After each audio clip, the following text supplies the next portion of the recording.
Hello everyone, we are from Group A. We'll show you our video, but before that, I will introduce to all of you our group member.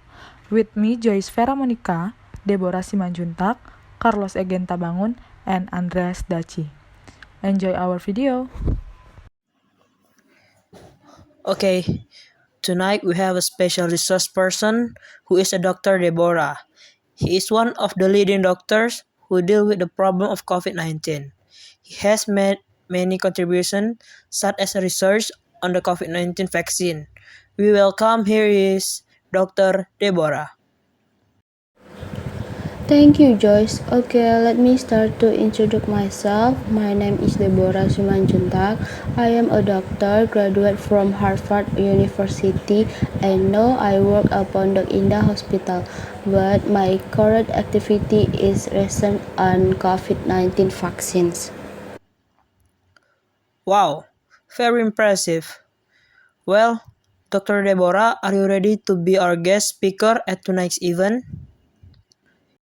Yes, of course. Let's get started. Okay, but before that, let's watch the video about the spread of the coronavirus in Indonesia.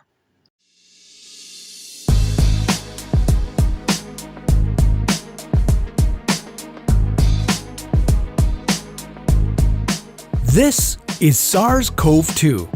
It belongs to the family of coronaviruses named for the crown-like spikes on their surfaces.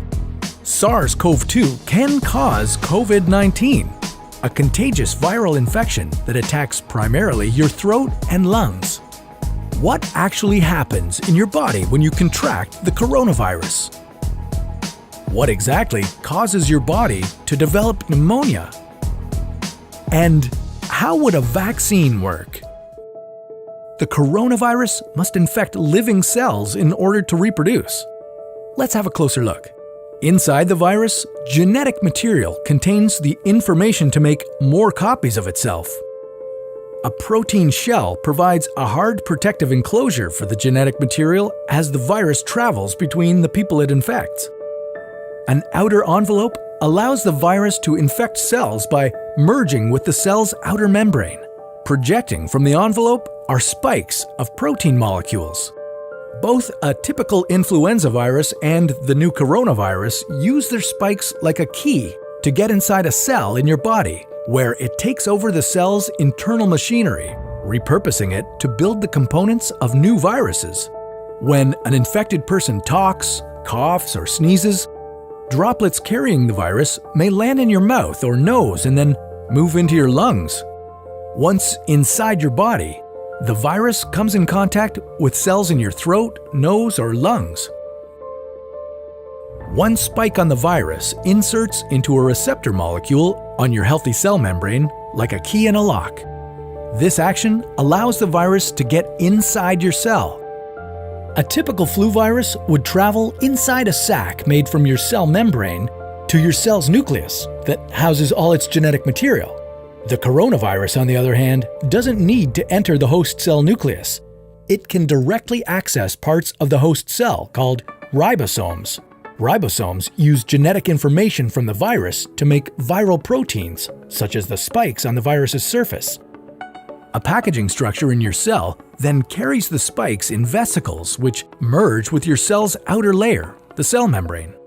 All the parts needed to create a new virus gather just beneath your cell's membrane. Then, a new virus begins to bud off from the cell's membrane. Now, with the virus spreading in your body, how can you develop pneumonia symptoms? For this, we'll have to look into your lungs. Each lung has separate sections called lobes. Normally, as you breathe, air moves freely through your trachea or windpipe, then through large tubes called bronchi, through smaller tubes called bronchioles, and finally into tiny sacs called alveoli. Your airways and alveoli are flexible and springy. When you breathe in, each air sac inflates like a small balloon. And when you exhale, the sacs deflate. Small blood vessels called capillaries surround your alveoli. Oxygen from the air you breathe passes into your capillaries, and then carbon dioxide from your body passes out of your capillaries into your alveoli so that your lungs can get rid of it when you exhale. Your airways catch most germs in the mucus that lines your trachea, bronchi, and bronchioles. In a healthy body, hair-like cilia lining the tubes constantly push the mucus and germs out of your airways, where you might expel them by coughing. Normally, cells of your immune system attack viruses and germs that make it past your mucus and cilia and enter your alveoli. However, if your immune system is weakened, like in the case of a coronavirus infection, the virus can overwhelm your immune cells, and your bronchioles and alveoli become inflamed as your immune system attacks the multiplying viruses.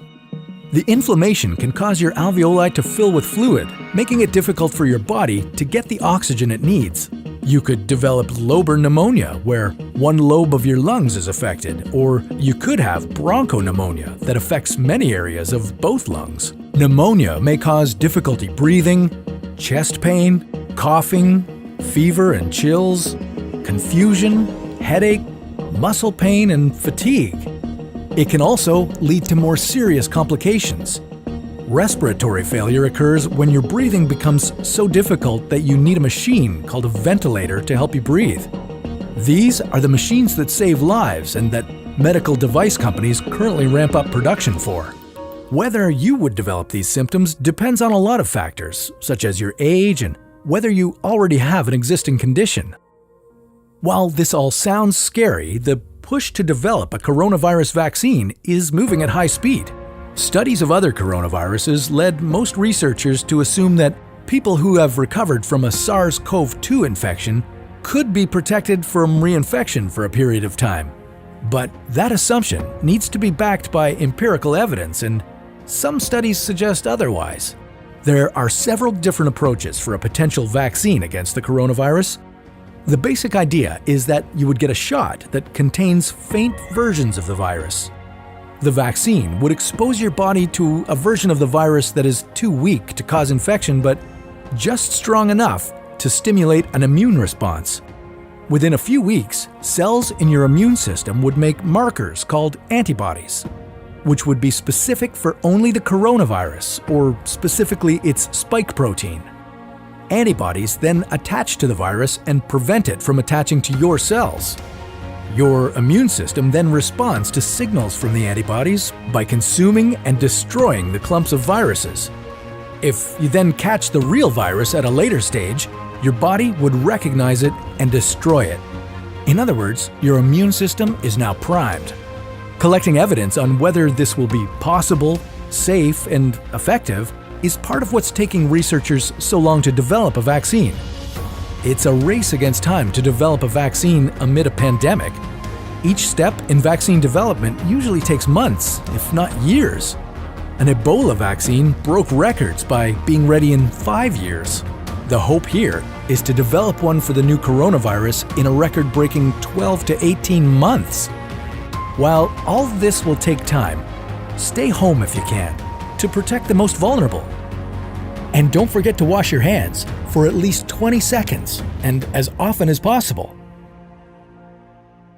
This video was a collaboration between Nucleus Medical Media and the What If channel, where we usually dive into hypothetical scenarios about the human body, humanity, our planet, and the cosmos. Check out our channel by visiting the link in the description below.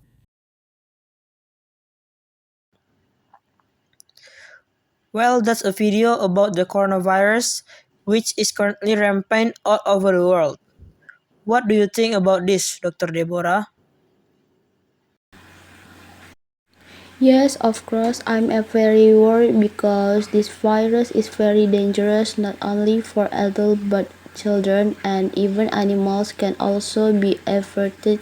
Therefore, we need to be careful. But now we can be a little relieved because there is a vaccine that can reduce the risk of getting corona. Isn't it, Dr. Deborah? It is true that now there are several types of vaccines that have been found to prevent the transmission of the coronavirus, but if we only rely on vaccines, it is not enough to have awareness from ourselves to always take care of ourselves. If so, what are the ways we should do to prevent ourselves from contradicting the coronavirus, Dr. Deborah? 1. Wash hand with running water for 20 seconds. 2. Wear a mask that is in accordance with applicable regulation. 3. Keep a distance of at least 1 meter from other people. 4. As much as possible away from crowds of people. 5. Reduce outdoor activities if not urgent. Okay, there are two steps of vaccines that are used in the nation, namely AstraZeneca and Sinovac, in a recent study in the UK. 12 of June 2021, the effective of the AstraZeneca variants after injection of the second dose was 79%. Reduced risk of asymptomatic COVID-19 infection and 32 reduced rate on symptomatic COVID-19 infection, with a 12-minute interval between the injection of the first dose and the second dose week.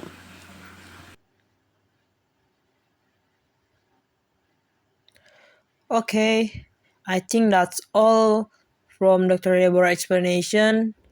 Thank you for coming tonight and see you again, Dr. Deborah. The same, see you again.